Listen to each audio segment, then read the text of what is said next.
in due time. Ganun na naman ang mensahe ko kay Barbel, kay masyado kay Torre Batore sa KOCG. Kung pagbigyan ta ng Panginoong Diyos na may magawa pa tayo sa ginawa sa atin, okay na. Kasi siguro, ano lang, total sabi ko, itong lahat, it will come to pass. There will be a reckoning somewhere, someday. Kasi sa tingin natin, kaya ang lalakas ng loob nitong mga aso ni Tambaluslo, siguro nasa isip po nila, talagang maipapanalo nila itong si Tambaluslo sa 2028 presidential election. Yun, nung napanood yung yun ang pinaka-latest na interview nitong si dating Pangulong Rodrigo Duterte dyan sa SMNI News. Na kung saan, pinaalalahanan ho niya itong mga aso nitong si Tambaluslos, kagaya nitong si Dan Fernandez, kagaya nitong si Robert H. Barbers, itong si General Torre at yung mga congressman na walang ginagawa dyan sa House of Representatives, kundi banatan at gipitin itong mga Duterte. Umiikot lang ang mundo. Ngayon nasa taas kayo, sa mga susunod na panahon, kayo naman ang nasa baba. Kaya hinay-hinay ho kayo sa pagbanat, sa pagbanat sa mga kalaban nyo sa politika. Ito naman si Tatay Digong, noong panahon niya, hindi naman ho niya binabanatan yung mga kalaban niya. Nakita ho natin na trabaho lang ho talaga ang inaatupag nitong si dating Pangulong Rodrigo Duterte. Pero itong administrasyon na to, wala ho tayong nakita, kundi pamimigay ng ayuda, politika at kung ano-ano pang kabalbalan ng kanilang mga pinagkakabalaan. Pero bago natin pag-usapan yan, by the way papanoorin din ho pala natin, papakinggan natin at magre-react tayo doon sa mga banat nitong tatlong itlog. Itong tatlong itlog na to, ito ho mga kababayan, para alam nyo ho yung sinasabi kong tatlong itlog. Ito ho ang tatlong itlog na tinutukoy ko. Nag-file na ho ng kanilang COC. Etong si Tito Sen, yaang si ah, Ping Lacson na unyango pa sa unyango. Kung sinong nakaupo, yun ang hinuhut-hutan. Anak na to ko. At itong pinakasikat na senador na hindi na nakikita pagkatapos nanalo sa Senado sa eleksyon. Walang iba kung hindi itong si Lito Lapid. Yan ang pag-uusapan natin. Magbibigay ho tayo ng reaksyon sa kanilang mga banat, sa kanilang pagpapile ng kandidatura para sa 2025 senatorial election. Hayon na nga mga kababayan. Pero kung bago lang ho kayo sa PH Update, isang like at isang subscribe lang ho. Sobrang saya na ho natin dito sa PH Update. At sa mga gusto sumali sa ating community, click nyo lang ho yung join button sa baba para kayo ho ang pinakaunang makakita pagka meron ho tayong upload. Ayun na nga mga kababayan, doon sa mga hindi pa nakasubscribe sa Solid PH. Solid PH pagka nagurgur tayo dito, doon nyo ho ako makikita. Nandyan sa nakapin ho yung comment sa pinakataas. Subscribe na ho kayo mga kababayan. Ayun na nga, umpisahan muna natin ang ating talakayan dito sa interview na to ni dating Pangulo Rodrigo Duterte. Kaya hindi siya mag-video pero audio lang. Nandiyan pa. Mr. President, nandiyan ka na ba? Nandito na po, kaibigan Sal. Magandang umaga, dating Pangulong Duterte. Kumusta po kayo? Magandang umaga naman sa lahat. Nakikinig, lahat na. Yung hindi nakikinig, okay na rin. Nasa mabuting kalagayan ako sa awa ng Diyos. Tumatanda na. Lahat naman ay tumatanda, so hindi magiging suliranin yan. Meron pong gustong malaman ng ating mga kababayan. Ano raw bang pinagkakaabalahan nyo sa ngayon? Wala naman, Sal. Paningin ko, tama naman ang ginagawa ng ating gobyerno. Lahat na, from local to national. Mukhang wala naman silang ginagawang pasama o mali. At kontento naman ako sa nakikita ko ngayon. Ngayon, kung pag-iisipan ko yan, kung ano ang nakikita ko, isipin ko yan gabi-gabi, araw-araw, baka magkakaroon ako ng ibang ibang paningin sa buhay. Pero as it is, okay ba ang gobyerno natin? Wala man ako masyadong reklamo. Nabubuhay naman kami dito. Yan,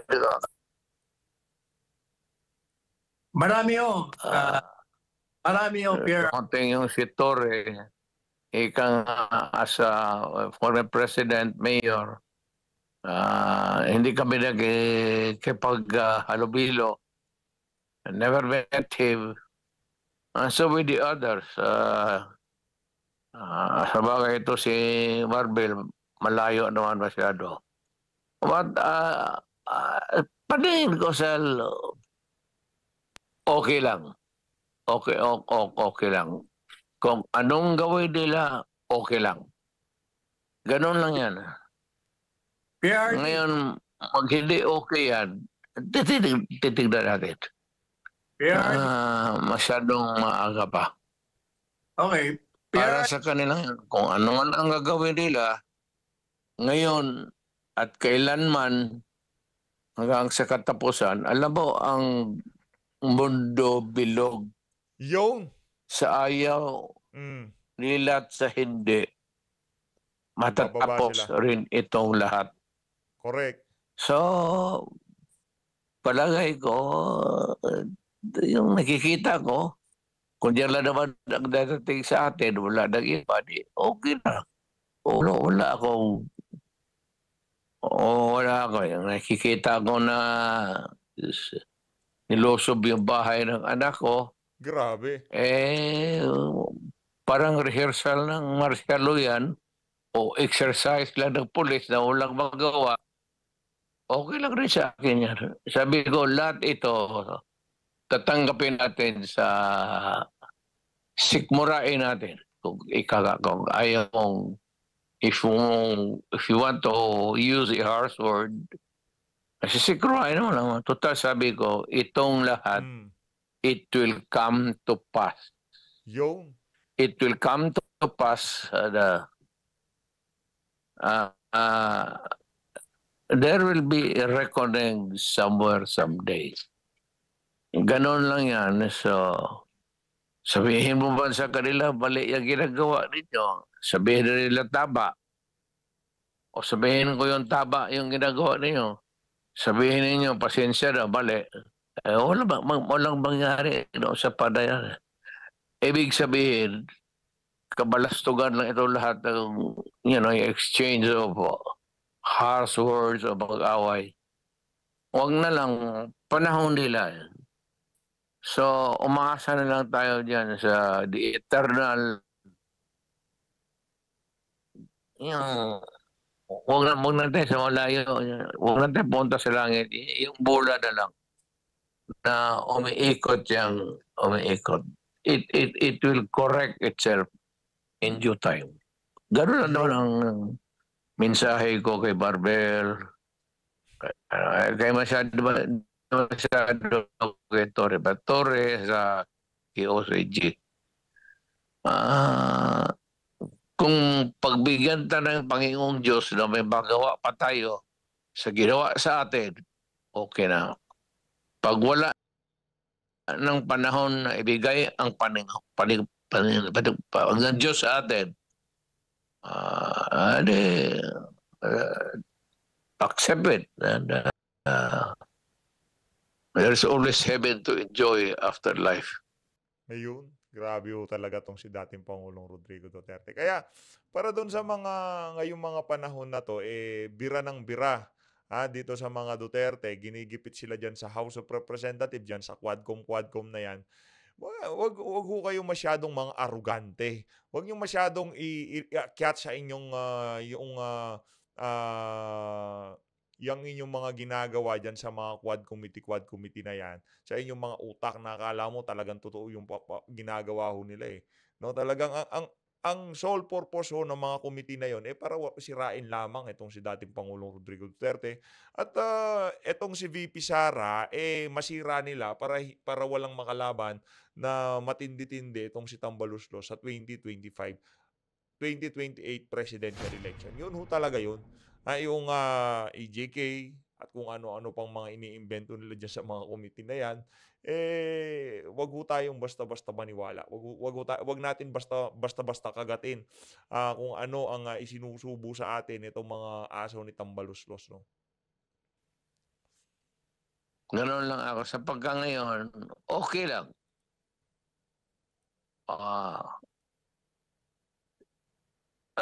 Lahat okay lang. Oo. PRD, Kasi sabihin mo pero na tama lahat sila. So, okay lang. PRD, may Gawin tatanong mo lang. Sagarin mo pa. Medyo kulang pa. PRD, Okay lang. narinig niyo ba ako? May tatanong. We can take it. Ang pamilya ko, we can take it. Okay lang.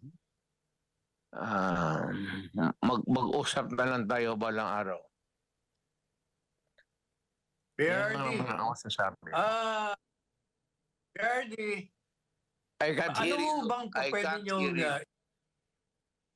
Hindi ho nagkakarinigan, no? Balikan na lang ho natin mamaya. Baka kung sakaling marinig na itong ni Attorney Salvador Panelo, itong si dating Pangulo Rodrigo Duterte. Ngayon, dito sa bahagi ng video natin na to, meron ho tayong pag-uusapan. Pag-usapan ho natin ang pagpapile ng kanilang COC nitong tatlong itlog na to. Ito lang ho babala ko sa inyo mga kababayan. Kung gusto nyo magkaroon ng tunay na pagbabago sa ating bansa, ni isa sa mga politiko na to, wala ho dapat makalusot sa 2025 midterm election. Yaang si Lito Lapid, itong si Tito Soto at itong si Ping Lacson, ako, wala ho tayong maaasahan sa mga yan. Ang kailangan ho natin yung mga merong bagong mukha, yung merong mga paninindigan. No, kasi kita nyo naman ho mga kababayan, kitang-kita, alam ho nila na napakaraming kapalpakan itong administrasyon na to. Pero dahil sa pwesto, impluwensya, makinarya, nakipag-isa ho sila. Kumbaga ano ho ang dating parang ibinenta ho nila yung kanilang prinsipyo at paninindigan para lamang sa impluwensya at makinarya sa papalapit na 2025 midterm election. Ito mga kababayan, panuorin ho natin ang kanilang interview sa media. Game. Ayun si ano pangalan to? Okay, Supremo. All right. Good morning to everyone. Thank you very much for this opportunity. I see old and familiar faces, not just old because of age, but because of relationship during over the time. So thank you. Maraming salamat. We were given the chance, we're given this opportunity to serve again. And kami lumalahok upang makatulong doon sa tingin namin na mga bagay na may mga pangangailangan sa ating bansa. Siguro, if my colleagues will allow, susunod na tatanong dyan mamaya is, why are you running again? No, so there are many reasons and many factors. Number one is I think the bill that I filed before that has not been acted upon should be pushed through, and that is the right sizing of government. 60+% of the budget of government every year, more than 6 trillion, goes to personal services. And a big chunk also of the 40% left goes to debt servicing. So almost nothing is left to be given and distributed to our people. So right sizing the government really is a very important thing that we should do. And then I would again push for a law that will outlaw fake news. Naku po, yan ang nga po sinasabi natin. Pati fake news, aaregluhin na nitong si ano. Kaya yung mga nagpe-fake news dyan, mag-ingat-ingat kayo. Pagka nakalusot yan, yari kayo lahat. Dito ko kasi sa PH Update, wala akong fake news dito. Nagre-react lang ho kami sa mga kabalbalang pinaggagawa ng mga leader ngayon sa ating bansa. Tuloy ho natin, game. Fake contents also. Naku po, pati fake And contents. then the 14-month pay law that I proposed before was not acted upon. And then perhaps the hybrid elections, di ba? Thank you very much. Marami pa siguro iba, pero our time is limited. Thank you. Kumusta naman ho yung pamimigay ng ayuda? Kumusta naman ho yung 5,500 flood control? Hindi nyo ba sisilipin yun? Wala ho ba sa plano yung panlulokong ginagawa, yung pamimake news ng presidente na yan? Sige nga, tanong lang natin dito kay Soto kasi binibida niya yung fake news niya eh. Yung pag-anunsyo na itong si Marcos Jr. na 5,500 ang flood control, nung biglang bumaha, biglang dumating ang napakalakas na bagyo, kulang na lang lumubog ang buong Luzon. Hindi ho ba fake news ang tawag doon? No? So hahabulin natin itong si Marcos Jr. Na nga ba sinasabi natin? Po, 2 minutes introduction for Senator Lacson. Thank you po. Good morning. Simulan po ang aking opening statement sa pag-share sa inyo ng aking naramdaman for the past 2 years. Mas magaang kargahin ng apo kaysa pasanin ng mundo. Mas maginhawa na humilata. Yeah. Matuwang mo ka pa, magaan pa lang kapasanin ng apo ang dami mong arte sa buhay mo, di sana huwag ka nang tumakbo. Daming kaartihan. Sa kama kaysa bumangon na maaga at pumasok sa opisina. Mas masarap manood ng Netflix kaysa magbusisi ng national budget. Upon the other hand, I also kept asking myself these questions. Do I feel better doing things for myself instead of helping others? Now, I have the answers. I just filed my certificate of candidacy. Should I be given again the mandate to return to the Senate, I do not have to reinvent myself. I pledge to continue not availing of the pork barrel allocations in any shape or form. Kumusta naman yung alyansyang kasama nyo dyan? Kumusta naman yung kanilang unprogrammed funds? Kumusta naman yung pamimigay nila ng ayuda? Wala nga pork barrel kaso mas matindi pa ho sa pork barrel ang pinaggagawa nitong mga congressman na to. Real talk, mas matindi pa ho sa pork barrel. Nakananto ko. Yan na nga ba sinasabi natin? Aalyansa na lang kayo sa mga bangag pa. I will continue being a vanguard, if you will, of the annual national budget to the best of my ability. Vanguard. Vanguard mo, utot mo. Magiging vanguard daw siya ng national budget. Kung mahusay ka talaga, Lacson, ang tagal mo sa Senado, nagpabalik-balik ka na lang dyan. Bakit? Gusto mo forever ka na dyan? Ikaw na lang talaga magbantay? Wala ka talagang wala kang nabalangkas na kapag-hipakinabang na batas para mabantayan ang ating budget taon-taon. Kailangan talaga ikaw maging vanguard, maging security guard ng budget natin. Anak ng toko, ikaw na lang, tumira ka dyan sa Kung forever ganito tayo. Tagal mo na sa Senado, sir. Kung talagang sincero ang iyong ang iyong mithiin na wala nang makalusot dyan sa mga budget na yan, noon pa ginawan mo na ng paraan yan. Vanguard. Pinapaano na naman tayo, pinapaandaran na naman tayo dun sa kanilang mga mabubulaklak na pananalita I will help President Bongbong Marcos pursue his administration's programs to benefit the majority of the Filipino people in alignment with his SONA message last year and in cadence with my personal credo, ang tama ay paglaban, ang mali ay labanan. Tama, paglaban, yung mali ay labanan. Maya mamigay ng ayuda, 5,500 flood control. Ano pa ba? Yung napakatinding korupsyon. Maya meron nanalo sa PCSO. Ipaglaban ang korupsyon dito sa administrasyon na to. Ipaglaban ang mga kalokohan. Ipaglaban si Rainier Chu. Yun. Ipaglaban itong si Michael Ma. Yan ang mga ipinaglalaban dito sa administrasyon na to. Kumusta na ho yung nangyaring hearing dyan sa House of Representatives? Pinaglaban ho ba nila sambayan ng Pilipino doon? Hindi. Tinigil. Yung nakaladkad ng pangalan nitong si Michael Ma, wala. Tapos ang usapan. What is right must be kept right. What is wrong must be set right. Thank you. Thank you po. Palakpakan natin si Unyango. Iba ka, Brad. Iba ka. Iba ka. Ngayon, naniniwala na ako kahit sinong maupo dyan sa Malacanang, sigurado, diyan kayo papanig. Akala niyo ba porket itong mga bilyar na to, babanatan na rin ho natin mula ngayon. Kasi mga plastic din ho yung mga yan, sa totoo lang. Kung sino nasa administrasyon, yun lang, wala ho silang paninindigan, kaya walang nangyayari sa Pilipinas. Itong mga politiko na to, walang mga yagba. Kung sino ang nasa administrasyon, yun ho ang kanilang hihimurin ng tumbong.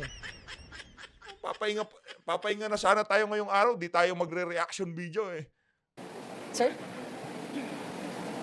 Magandang umaga po sa inyo lahat. Siguro, hinihintay nyo na naman kung ano sasabihin ko dito. Siguro naman hindi nyo na ako ipagtatanong dahil 3 terms na po ako bilang senador. At bumabalik, kung ako ipapalarin ulit, magiging 4 terms na ako rito sa tulong ng ating mga kababayan. Wow, ipagtatanong ka namin. Hindi nga namin alam, senador ka pala? Nanalo ka pala noong 2019? Ngayon tatakbo ka na naman, langya ka? Ano advokasya mo? Game, advokasya. At ang ano ko po ngayon ay, ako po ay nasa tourism, ano po natin yung agritourism, at saka bawat bayan, one product, one town, at yung nga po ano natin, at palalawigin ko po ang naipasa natin batas na pre-legal assistance at tinatawag kong lapid law. Kasi po, hindi po... Lapid law. Pre-legal assistant, lapid law. Kumusta naman ho yung PAO? Yung Public Attorney's Office, kailangan pa ho ba talaga ng batas na yan? Etong si Senator Lito Lapid, maririnig ng mga kababayan natin, si Lito Lapid, ang ganda ng batas niya, pre-legal assistance para sa lahat. Meron kahit wala ho yung batas na yan, punta ho kayo sa PAO, meron kayong abogado doon.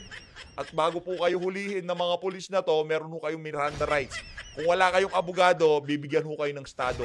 Kaya itong sinasabi na to ni Lito Lapid, I don't know.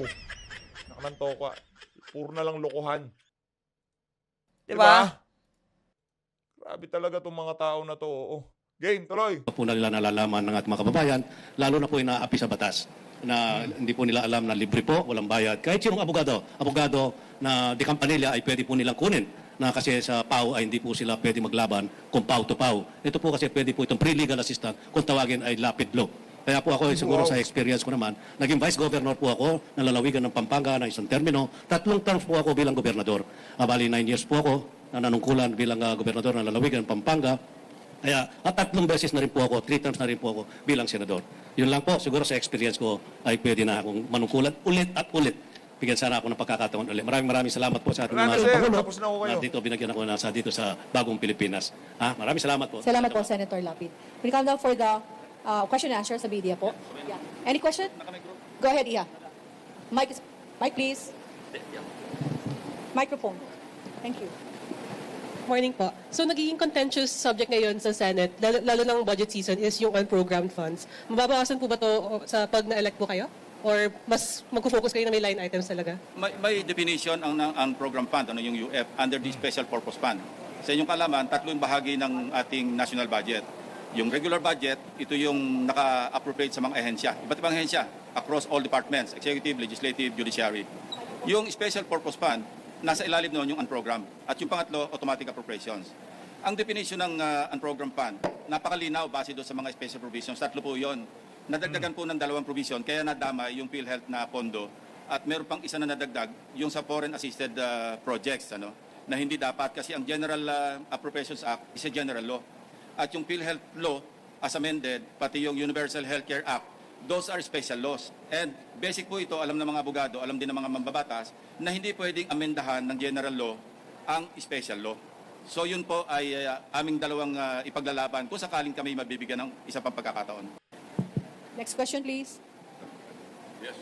ABS-CBN. Sirs, maganda umaga po. Welcome back. Dagdag ko lang sandali, Doon sa sinabi ko kasi kaninang proposal din namin yun, na right sizing. That includes budget reform. And that is going to address that particular issue. Right? Okay, sir. Para rin po, although alam ko, sinagot nyo na to once, no? Pero ang lagi po kasing tanong is, ano yung magiging role ng Macho Block sakaling magbalik sa Senado, considering na part po kayo ng mga in-endorse ng Pangulo? Macho Block. You see, meron kaming more or less line of thinking, Hindi naman nagkakalayo-layo yung line of thinking namin. And part of what the opening statement of Senator Lacson kanina, yung nakapahinga ka. Yung nakapahinga ako from 2004 to 2010. Pagbalik ko ng 2010, ang dami kong nagawang nakita mo from the outside, like yung mental health law, yung free medical scholarship, yung mga ganun, biglang nakikita mo yung mga pagkukulang. This time, sa amin, I'm sure, at ito ay napapag-usapan na namin, we need to review law enforcement and look at how the efficacy of government services is being executed so that incidents like the Alice Guo issue will never happen again. Ganun eh. Yun na ipasok. Naipasok ho niya si Goho palakpakan. Ayun na nga mga kababayan, di na ho natin tatapusin to, no? Dahil itong mga individual na to, ano ho ito, mga bulero ito, baka meron pong mabola sa mga subscriber natin dito, baka biglang iboto yan si Soto, di naman ho kaya yan si Lacson. Wala akong balik ang sambayan ng Pilipino dyan sa mga tao na yan. Kasi kung talagang mahuhusay yan, sa loob ng ilang taon na nanatili sila dyan sa Senado, meron ho silang nagawa na ngayong mga panahon na to, ramdam ng mga ordinaryong Pilipino. Kaso wala talaga. Ano bang nabago mula nung umupo yung mga mama na yan sa Senado? Paglabas ho nila sa Senado, walang nabago, korupsyon, bumalik. Kasi magkakasabay ho yan sila Tatay Digong. Korupsyon, bumalik, napakatinding pahirap sa ating mga kababayang mahihirap. Yung serbisyo ng pamahalaan hindi dumarating dahil sa napakatinding korupsyon. Tapos pinagmamalaki nitong si Ping Lacson kasi vanguard daw siya ng pagka pinag-uusapan ng budget. Utot mo vanguard mo salamin mo. Salamat po. Kung hindi pa napanood ng video nito, click niyo lang. Maraming salamat. Mahal natin Pilipinas.